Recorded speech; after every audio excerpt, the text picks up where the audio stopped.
کہ میرا خیال ہے 8:15 ہو رہے ہیں، 8:15 تک میرا ٹائم تھا. میں نے عرض کیا کہ مختلف انداز اور مختلف طریقے ہیں، ایک دو انداز بتا کے میں اپنی بات کو ختم کرنا چاہوں.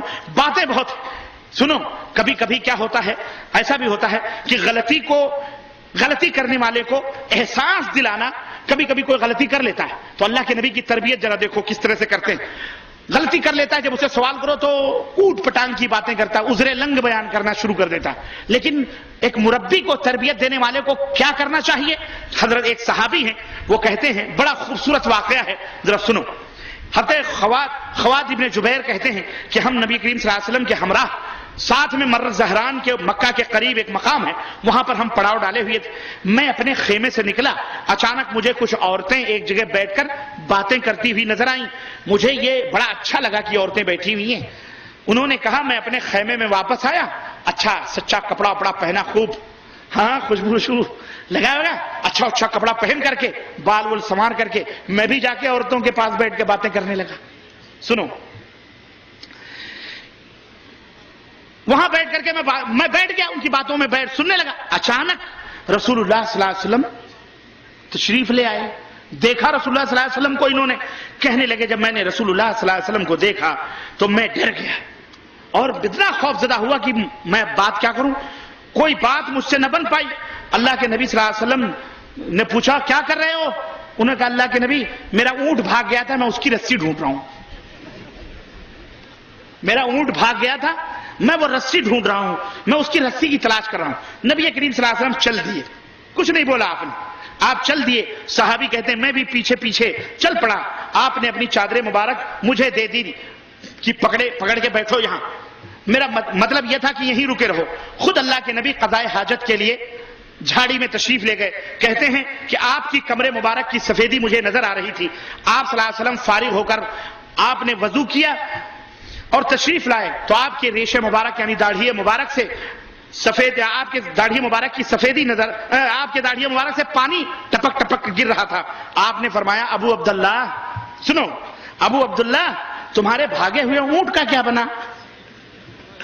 تمہارے بھاگے ہوئے اونٹ کا کیا بنا؟ کہتے ہیں اتنا اللہ کے نبی نے سوال کیا، پھر میں بولا نہیں. اس کے بعد ہم روانہ ہو گئے، چلتے چلتے جب روانہ ہو گئے.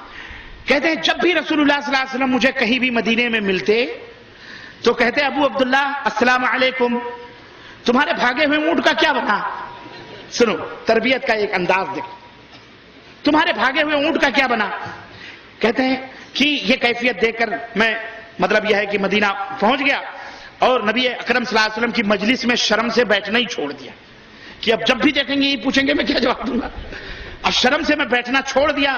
جب کافی دن گزر گئے تو میں ایسے وقت مسجد کی طرف چلا جب وہ مسجد نمازیوں سے خالی ہو، کوئی بھی نہ ہو. ظاہر مسجد خالی رہے گی تو نبی اکیلے کیا کریں گے، تو چنانچہ میں وہاں کھڑا ہو کر نماز پڑھنے لگا.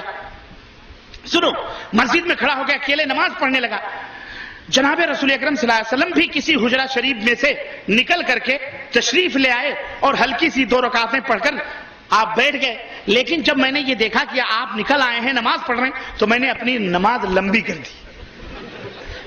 کہتے ہیں میں نے اپنی نماز لمبی کر دی کہ شاید آپ نماز پڑھ کر کے جلدی سے نکل جائیں گے، مجھے چھوڑ دیں گے. لمبی کر دی. چنانچہ جب نبی سمجھ گئے کہ میں نے نماز لمبی کر دی تو اللہ کے رسول صلی اللہ علیہ وسلم نے فرمایا، اب سنو، نماز وہ پڑھ رہے ہیں، اللہ کے نبی بیٹھے ہیں، فرما رہے ہیں، ابو عبداللہ جتنی لمبی کرنی چاہے نماز کو کر لو، تم جب تک نماز سے فارغ نہیں ہوگے میں بھی نہیں یہاں سے اٹھوں گا،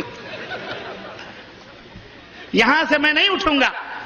میں نے دل میں کہا، اللہ کی قسم آج کچھ بھی ہو جائے میں اللہ کے رسول صلی اللہ علیہ وسلم سے ضرور صاف صاف باتیں کہہ دوں گا تاکہ آپ کا دل صاف ہو جائے، ورنہ یہ زندگی بھر کا شبہ تو میرے لیے مشکل ہو جائے گی.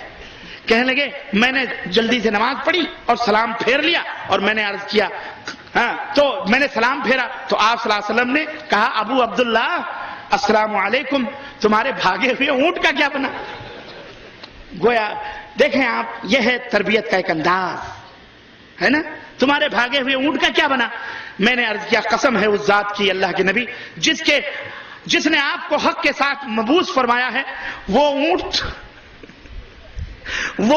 تو جب سے میں مسلمان ہوا ہوں کبھی بھاگا ہی نہیں. وہ اونٹ تو جب سے میں مسلمان ہوا ہوں کبھی بھاگا ہی نہیں اللہ کے نبی. حضرت صلی اللہ علیہ وسلم نے 3 بار فرمایا اللہ تجھ پر رحم فرمائے, اللہ تجھ پر رحم فرمائے, اللہ تجھ پر رحم فرمائے. اس کے بعد دوبارہ نبی کریم صلی اللہ علیہ وسلم جب بھی مجھے دیکھتے وہ بات نہ فرماتے تھے. آدمی شرمندہ ہوا, اپنے خطاؤں کے اوپر خود شرمسار ہوا ہے. اس طرح سے نبوی منہج ہے یہ تربیت کا کہ ہمیں بھی اپنے بچوں اور اپنے خاندان, اپنے رشتہ دار اقارب, اگر آپ بڑے ہیں تو فوری طور پر ڈنڈا اور گھوڑا لے کے نہ چڑھ جائیں, بلکہ موقع دیں سدھرنے کا. جب وہ آپ سے ڈرتے, بعض لوگوں کی عادت ہوتی, بعض لوگ سگریٹ پیتے اپنے بڑوں کے سامنے نہیں پیتے, اکثر یہ ہوتا ہے جیسے ہی بڑوں کو دیکھا سگریٹ چھپا لیا, یہ چپکے سے گرا کے جوتے کے نیچے دبا لیا, ہے کہ نہیں. ایسے موقعوں پر ایک بڑے آدمی کا کردار یہ ہونا چاہیے کہ چپکے سے نکل جائے کہیں, کسی اور موقع پر نصیحت کر, یہ نہیں میاں سگریٹ پی رہے ہو. اب جب تم ایسا کہو گے سمجھ جائے گا اس نے تو دیکھ ہی لیا ہے, تو پینے تو اس کے منہ پہ پھونک مار. ہاں ایسا لوگ کرتے ہیں. شرم جو آپ کا ادب کرے, جو آپ کا لحاظ کرے, اس کے لیے کوئی اور موقع ڈھونڈو. تربیت کا انداز یہ ہونا چاہیے. اسی طرح سے اور بہت ساری باتیں. میں نے کہا یہ چابیاں ہیں, میں نے کہا گلشن نبوت کی کہاں کہاں تک سیر کرواؤں گا, ایک سے ایک پھول موجود ہیں. میرے عزیزوں, میرے دوستوں, ان سیرت طیبہ کے چمنستانوں میں گھسو. یہ چابی دے رہا ہوں, یہ آئیڈیا دے رہا ہوں, فکر دے رہا ہوں.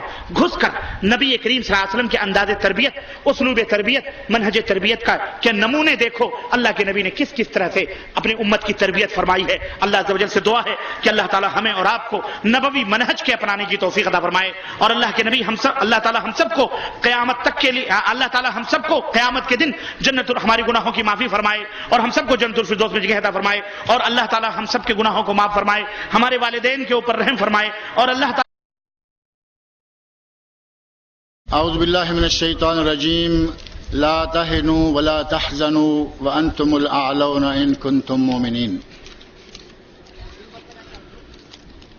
اس میں کسی کو شک نہیں کہ آج مسلمان جن حالات سے دوچار ہیں, عالمی سطح پر مسلمان ہر جگہ پٹ رہے ہیں, تو اس کا ایک اہم اور بنیادی سبب یہ ہے کہ ہم نے کتاب و سنت کو چھوڑ رکھا ہے, اپنی خواہشات کے پیچھے لگ گئے ہیں. لیکن اللہ رب العزت کا وعدہ سچا ہے. اللہ رب العزت نے قرآن کریم میں فرمایا ہے وَأَنْتُمُ الْأَعْلَوْنَ, تم ہی بلند ہو, تم ہی سرفراز ہو, تم ہی ترقیوں کے مالک ہو ان کنتم مومنین. لیکن شرط یہ ہے کہ تم مومن ہو. کتاب اللہ اور سنت رسول صلی اللہ علیہ وسلم کو اختیار کرو, اپنے ایمان کو بیدار کرو. انشاءاللہ العزیز یہ جو اس وقت مسلمانوں کی ذبوحانی ہے یہ ختم ہو جائے گی. مسلمان ان قریب پھر دوبارہ غالب آئیں گے. اسلام کی یہ فطرت ہے کہ یہ دب جاتا ہے, مرتا نہیں. خاص ہے ترکیب میں قوم رسول ہاشمی. نبی اکرم صلی اللہ علیہ وسلم کی امت قیامت تک کبھی ختم نہیں ہوگی. لیکن مسلمان مومن ہوں, مسلمانوں کے دلوں میں ایمان بیدار ہو, مسلمانوں کے کرتوت صحیح ہوں, تو آج بھی مسلمان غالب آ سکتے ہیں اور انشاءاللہ ان قریب غالب آ جائیں گے. مسلمانوں کے کرتوت کیا ہیں؟ ہر وہ کام جس سے نبی